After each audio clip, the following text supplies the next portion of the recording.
What's going on, everybody? Man, Micah's back with another video. On a roll today.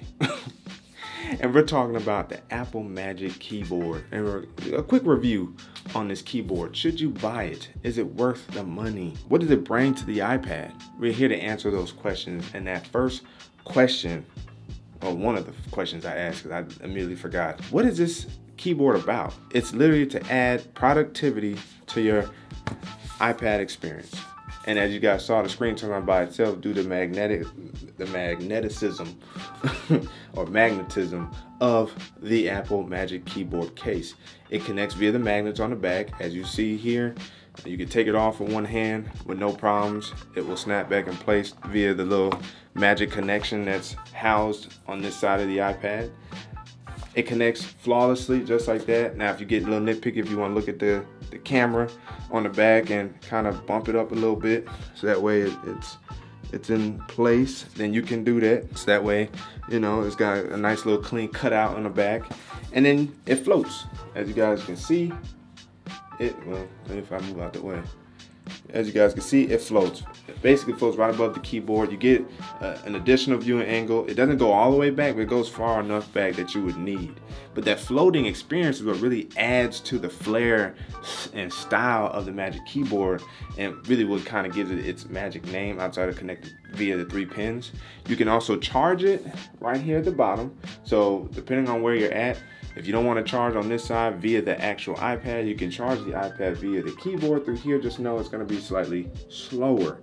And the typing experience is actually very, very good in my opinion. I enjoy the typing experience with the keyboard. Haven't had any issues with it. One of the things I had to actually get used to were the gestures.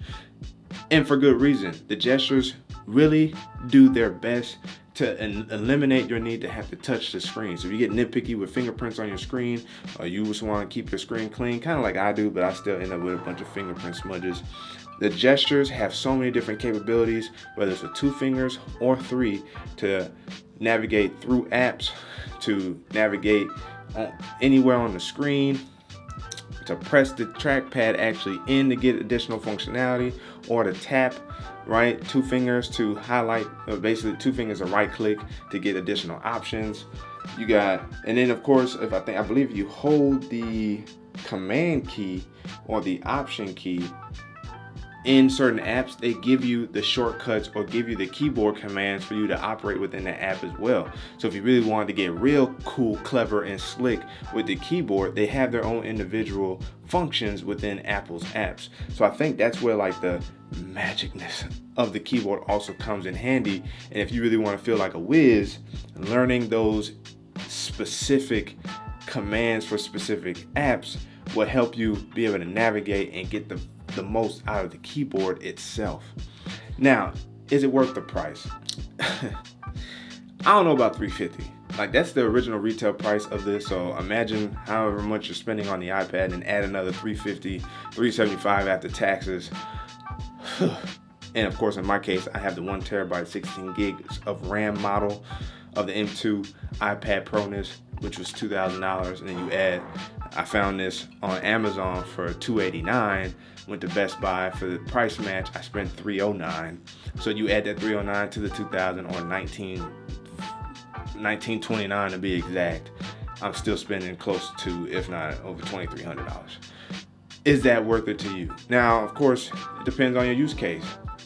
Could you just get away with the folio keyboard if you don't need the trackpad? Probably so. You're gonna get a different typing experience. You're gonna get a different layout experience. So that's up to you. It will still connect magnetically. If you don't need a keyboard at all and you just want the iPad, get the smart folio case for $100, or to save even that much more money, basically $80, find another case on Amazon or AliExpress if you want to wait forever to get it. But if you're talking about productivity and you want to be productive on your iPad, the Magic Keyboard is worth it from that standpoint. And for me, swallowing the pill, I have found use case after use case for the keyboard, and that's why more or less it stays docked in the keyboard Magic case as opposed to my smart folio case. I do use the smart folio case if I know I don't need the keyboard, like if I'm going out, if I'm just taking it with me to lounge. If I was to be on a plane, I would probably use a smart folio case because I don't plan on being productive from that standpoint. I plan on using it for media consumption. So the smart folio case is perfect.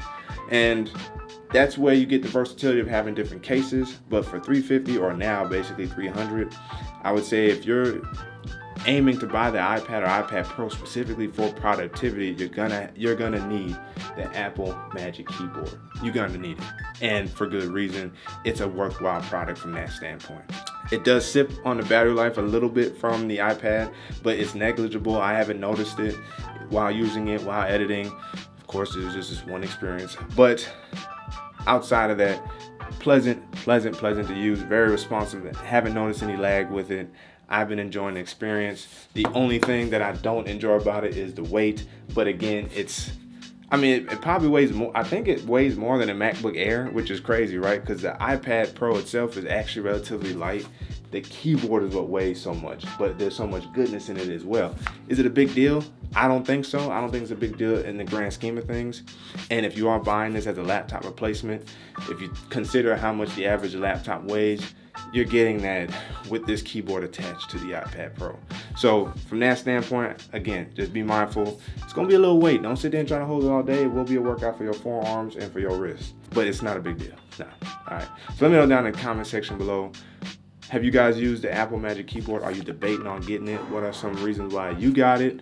What are some reasons why you have hesitated to get it? The comment section is open for discussion. But again, as always, if you guys haven't already, make sure you hit the like button, subscribe to the channel, notification bell, so with my videos.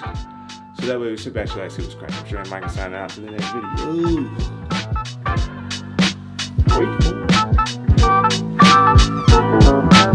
video.